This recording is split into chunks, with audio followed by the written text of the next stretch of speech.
It's the day after a general conference, and if you're feeling like you want to jump back into Come Follow Me in case you haven't been in the habit, this is a really great week to come back in.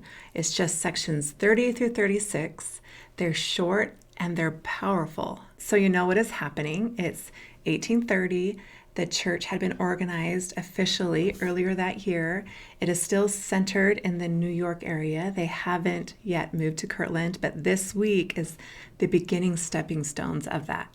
As you read through these sections, you are going to be introduced to people who are brand new members. For example, in section 32, the Lord is calling Parley P. Pratt to the work. Parley had been baptized for only about a month, and he is being called to now go preach the gospel. In the section before, Thomas B. Marsh was baptized less than a month, but the Lord said to him that the hour of his mission had come.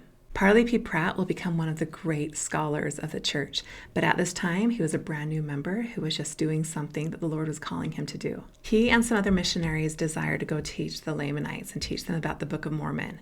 They will start on their mission, and on their way, they will go through the Kirtland area, where they will teach and have great success. This will change the history of the church, and soon after this, the church will be gathering in Kirtland. So as you study this week, look at these ordinary people and look what the Lord does with them. If you have a missionary that's about to go out in the mission field, go through as a family and just pull out all of the promises that the Lord gives to those who just go.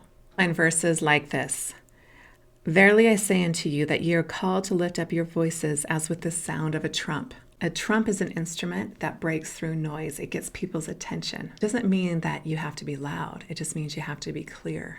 You can teach with the sound of a trump in your home. You can testify online. You can teach with the sound of a trump at church. But the Lord says to open your mouths and spare not.